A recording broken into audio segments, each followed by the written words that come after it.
words, but what pictures can't tell you is what it felt like. And somebody who was there the whole day is Chriselda Lewis. Let's join her now. Chriselda, thanks very much indeed. We saw a lot of things were reported, but give us a sense of how it felt to be there today. Well, Peter, it was absolute chaos in the sense that many were saying that there were criminal elements that hijacked this legitimate protest over the no fees increase that students have been calling for the past couple of days. And once they start, the minute we arrived at the union buildings, because we took the bus with the Wits students from the Wits University campus to the union buildings, and once we arrived, it was exactly at that point where we saw about 30 of the mobile toilets that were being burnt at the time. It was absolute chaos. Police were struggling to contain the situation.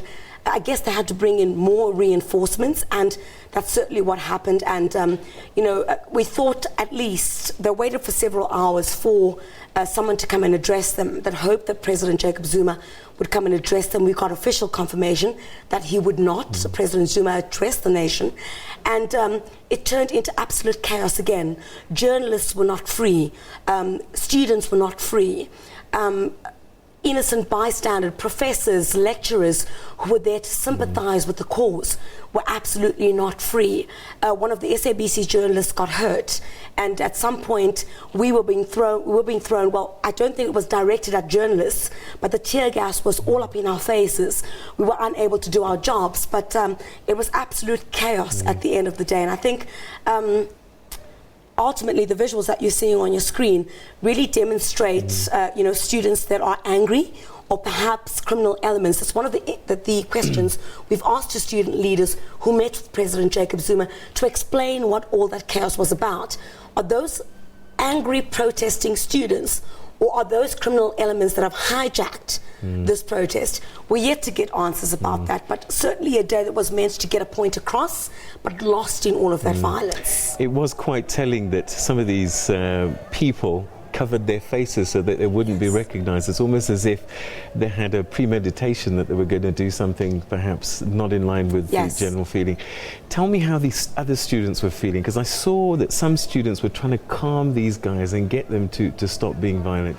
There must have been a bit of fear. Well, that is what was even more dangerous, Peter, was that while you saw hundreds of students who were trying to ensure that there was chaos there, we're yet to get an explanation about who those people were. You had very brave young people who were from this movement, who started this movement in the beginning, who've been saying there cannot be violence. And once they said that, and they put their hands in the air and they said there simply cannot be violence, no to violence, no to violence, that's what they kept chanting.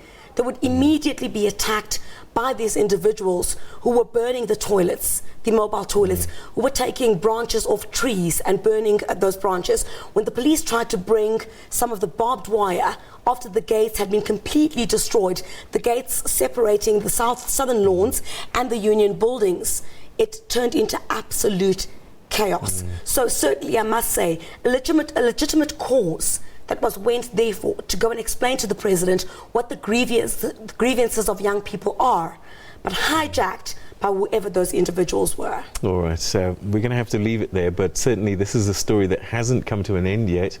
There may be a big victory today, but for many students, they still feel that there's still more. Free education is the ultimate goal. But we'll get more on that from you a little bit later on as this story gets reported. Okay, let's take a look at what's been happening on social media, because a lot of this has been playing out on Twitter, and this is some of what you